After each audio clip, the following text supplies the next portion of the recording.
अस्सलाम वालेकुम। आप सभी को रमजान मुबारक। इस पाक महीने में आप सभी लोग मुझे अपनी दुआओं में याद रखें। जितना तारीम लो इंकलाब आएगा, तुमसे जितना तारीम लो इंकलाब आएगा, ज़मीनों के हर कोनों से इंकलाब आएगा, ज़मीनों के हर कोनों से इंकलाब आएगा। ईडी को तुम भेज दो इंकलाब आएगा, अरे ईडी को तुम भेज दो इंकलाब आएगा। चप्पा चप्पा गूंजेगा इंकलाब आएगा, चप्पा चप्पा गूंजेगा।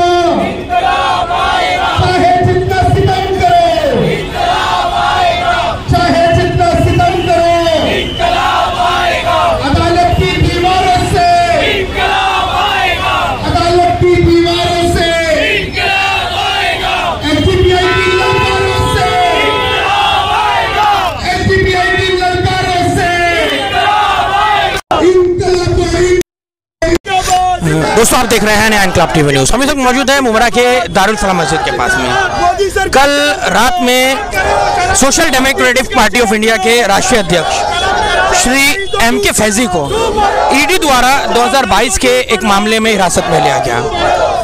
ईडी का ये दावा है कि उनके पास में पूरे सबूत हैं कि उन्होंने मनी लॉन्ड्रिंग की थी। जैसे कि आप सब जानते हैं कि पॉपुलर फ्रंट ऑफ इंडिया एक तंजीम हुआ करती थी। SDPI 2009 में फॉर्म हुई है और SDPI को हमेशा से PFI से जोड़ा जाता है। अभी हाल ही में PFI को बैन किया गया था, पूरे देश भर में छापे मारे गए थे।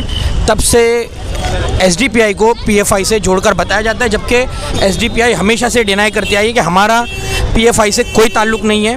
अब 2022 का एक मामला था मनी लॉन्ड्रिंग का, तो उसी के चलते MK फैजी को कल हिरासत में ले लिया गया है, जिसके चलते आज मुमरा में SDPI पार्टी द्वारा विरोध प्रदर्शन किया गया।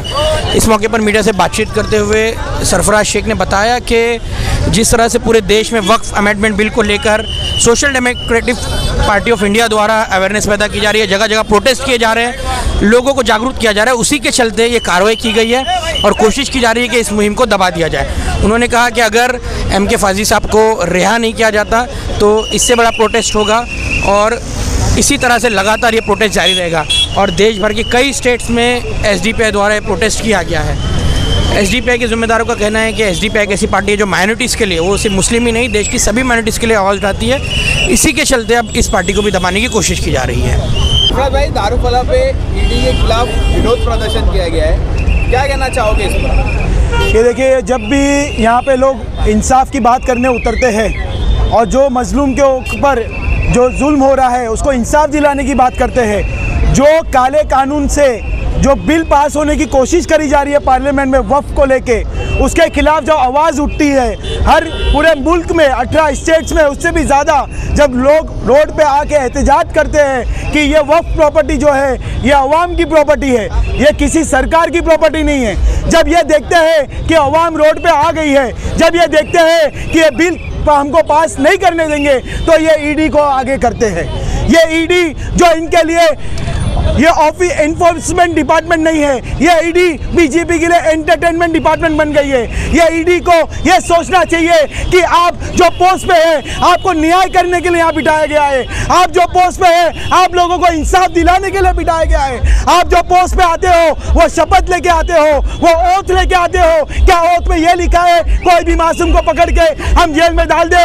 ये हमारे MK फैजी साहब को ईडी ने जबरदस्ती का उठा के जो उन्होंने पूछताछ के लिए दल लिए है, ये बहुत गलत है। हम इसकी कड़ी निंदा करते हैं। ईडी को हम चेतावनी देते हैं, अगर आपने हमारे MK फैजी साहब को नहीं छोड़े तो इससे बड़ा प्रोटेस्ट, और डेली हम ये प्रोटेस्ट, और पूरे हिंदुस्तान में जैसे आपने वक्फ का प्रोटेस्ट देखा वैसे हम हमारे MK फैजी साहब के लिए रोड पे उतर के एहतजाज करेंगे। 2022 का मामला है, पता चल रहा है 2022 के मामले में पूछताछ के लिए कुछ 2 लाख की लेन देन का मामला था। अब्दुल रज़्ज़ाक बीपी करके कोई व्यक्ति है, उसका नाम लेके देखिए, ये लॉन्ड्रिंग का इन्होंने जो इल्ज़ाम लगा के MK फैजी साहब को उठाया, ये सरासर गलत है। अगर ये लॉन्ड्रिंग के मैटर में अगर ये बीजेपी इतना वो दखल दे रही है तो क्यों नहीं अडानी केस पर दखल देती, कहाँ से वो इतनी सारी संपत्ति हिंदुस्तान की प्रॉपर्टी ले रहा है? आरबीआई से उसको इतना लोन कैसे मिल रहा है? अगर उसको लोन मिल रहा है तो वो क्या इनकम टैक्स भर रहे हैं? यहाँ से विजय माल्या, नीरव मोदी, ऐसे कितने लोग जो हिंदुस्तान का माल लेके भाग गए, कभी ईडी ने उसके ऊपर इंक्वायरी की? हिंदुस्तान से बाहर जो प्राइम मिनिस्टर नरेंद्र मोदी बार बार जो यूरोप का टूर करते हैं, दूसरी जगह का टूर करते हैं, कभी आपने ये भगोड़ों लोग को पकड़ के लाया? आपका खुद काला धन, आप खुद बोलते हैं मैं काला धन लेके आऊंगा, कभी आपने काला धन लाया? कोरोना में इतने सारे स्कैम हुए, उसकी ईडी इंक्वायरी क्यों नहीं करती? और ये जो वफ के ऊपर ये कर रहे हैं, हिंदुस्तान की अवाम कहाँ है? कहाँ है वो भारत माता की जय बोलने वाले? कहाँ है वो जो बोलते हैं हिंदुस्तान धरती हमारी माता है? कहाँ है वो लोग? अरुणाचल प्रदेश में चाइना ने इतना कब्जा करके रखा है, वो नहीं दिखाई देता? आप लोग किस माहौल में जी रहे हैं? आप लोग आंख बंद करके क्यों जी रहे हैं? आप लोग अगर बीजेपी से हम सवाल करते हैं तो इनको तकलीफ होती है, क्योंकि ये खुद एक नाकाम सरकार है।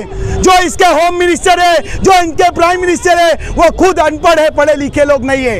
इनका बैकग्राउंड देखो, 2002 में अमित शाह खुद एक तड़ीपार आदमी था। मोदी का खुद एक यहाँ पे फिल्म बनी हुई है और खुद ये डिक्लेयर है कि गोधरा के पीछे मोदी का हाथ है। तो क्यों नहीं ईडी एनआईए इनके ऊपर इंक्वायरी करती है? क्यों ना इनको पोस्ट से डिसमिस करती है? अभी रिसेंटली अबू हाशिम आजमी साहब ने क्या बोले? औरंगजेब रहमतुल्लाह अलैह कि इनका कुछ जुल्म से लेना देना नहीं है, फिर भी वो महेश मस्के ने उनके ऊपर एफआईआर कराने गए। आप देखेंगे ऐसे बहुत से लोग हैं जो जेल में आज भी बंदे हैं, जो अपनी जिंदगी एक पॉलिटिकल पार्टी को दे दिए। आप आजम खान को देख लीजिए, आप नवाब मलिक को देख लीजिए, आप ऐसे कितने पॉलिटिकल प्रिजनर हैं जो जुल्म के खिलाफ, जो नाइंसाफी के खिलाफ हमेशा बोले, उनको बेगुनाह अंदर डाल के रखे हैं, एक डरा के रखे हैं, एक झूठी साजिश करके रखे हैं। आप देखेंगे अभी रिसेंटली किसी का घर रेप केस में बुलडोज कर दिया गया था, उनको 10 साल के बाद छोड़े। कोर्ट ने बोला कि इनके पास कोई भी प्रूफ ऐसा साबित नहीं है कि इनका रेप में हाथ है। ऐसे कितने मुसलमान जो बेगुनाह है, बम ब्लास्ट में, मस्जिद में, आतंकवादी में, ऐसे कितने मुसलमान बेगुनाह है जो 10 साल, 15 साल, 12 साल काट के आने के बाद कोर्ट ऑर्डर देता है कि ये बेगुनाह है। क्या ये सिस्टम इतना गया गुजरा बन गया है? कहाँ है ये लोग? या पब्लिक से भी हम पूछेंगे, आपने अपना कीमती वोट दिया, कहाँ है वो सेक्युलर पार्टी? कहाँ है वो नेता लोग जो अपने आप को सेक्युलर बोल के हमसे वोट्स लिए? आज ये वफ की जो जमीन जाने की लगी है, जो वफ की जमीन पे कब्जा करने पे लगे हैं, कहाँ है वो सेक्युलर आवाज? हमने क्या खाली वोट देने का ठेका रखे? हम क्या सवाल नहीं करेंगे? ये साहब को जो हिरासत में लिया गया है, कहा जा रहा है ईडी की तरफ से कहा जा रहा है कि उनके पास सबूत है मनी लॉन्ड्रिंग के। जो पीएफआई जो बैन हो गई संस्था, उस समय जो मनी लॉन्ड्रिंग का मामला था उसमें इनका नाम है, ऐसा बताया जा रहा है। ये सर पीएफआई जो बैन हुई है वो 2022 में हुई है। अभी जो साल चल रहा है वो 2025 चल रहा है। और लोग क्या हमारे देश की जो सबसे टॉप रेटेड एजेंसी है ईडी और एनआईए, क्या वो इतनी स्लो है? शर्म आ रही है हमको कि 3 साल पहले का मामला आज 3 साल बाद में वो लोग उठाकर इसको लेकर आए हैं। मामला दरअसल ये है, वो एक एजेंडा है, एक नाम खाली बदनाम करने के लिए। कैसा जो है एक पॉलिटिकल पार्टी के नेशनल प्रेसिडेंट को उस मामले के अंदर अटका कर आज जो ये वक्फ का बिल वे लोग जो लेकर आ रहे हैं, उसके लिए हम जो एक एंटी वक्फ का मूवमेंट हम पूरे देश भर के अंदर चला रहे हैं। अलग अलग स्टेट्स के अंदर हम रैलियां कर रहे हैं, प्रोग्राम कर रहे हैं, अवेयरनेस हम लोगों के अंदर लेकर आ रहे हैं। उसको रोकने के लिए, हमको डराने के लिए हमारे नेशनल प्रेसिडेंट को जो है अरेस्ट किया गया है। लेकिन हम आपके चैनल के माध्यम से ईडी एनआईए को ये बताना चाहते हैं, एक एमके फैजी को आपने अरेस्ट किया है, लाखों एमके फैजी हिंदुस्तान के 18 स्टेट के अंदर है। 13 तारीख को अगर जेपीसी का अगर सही तरीके से, संविधान के तरीके से अगर उसके अंदर जो है वो चीज़ें नहीं होती हैं, तो रमज़ान ख़त्म होने के बाद मुमरा एमएम वैली के अंदर भी हम वक्फ अवेयरनेस प्रोग्राम एक बड़ी तादाद में करेंगे। और हम कोशिश करेंगे पूरे थाने डिस्ट्रिक्ट के, पूरे मुंबई के, नवी मुंबई के लाखों लोगों को लेकर आकर हम उस चीज़ के बारे में अवेयरनेस दें। आप ये देख लीजिए, ईडी बीजेपी अगर ये समझती है कि ये आप अपने जो टॉमी को भेजोगे लोगों को डराने के लिए, यहाँ पब्लिक है, डर गए क्या? डर गए क्या? ये सब आपके जो पपेट लोग हैं ना, इनको आप लोग अपने पास अपने इस्तेमाल करने के लिए रखो। हमको डराने के लिए आप लोग मत करो।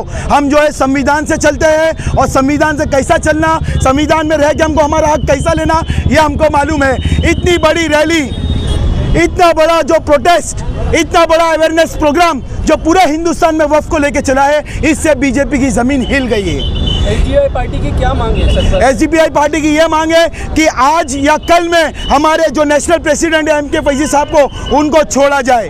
और ये जो आप लोग झूठी अफवाह फैला के, झूठा आरोप लगा के जो ये शिकंजा कस रहे, ये कभी एसडीपीआई पार्टी नहीं होने देगी। और हम आवाम से ये भी अपील करते हैं, आप लोग बोलना सीखिए। ये एसडीपीआई जो है ये अवाम की पार्टी है। ये एसडीपीआई जो है अवाम के लिए आवाज़ उठा रही है। ये मस्जिद, मदरसा, दरगाह, कब्रिस्तान, यतीम खाना ये एसडीपीआई का नहीं है, ये अवाम का है। अगर आज आप लोग आवाज़ नहीं उठाए, कल के दिन आपको आवाज़ निकालने का मौका भी नहीं मिलेगा। ये आप लोग समझ लीजिए अच्छे से। Thank you.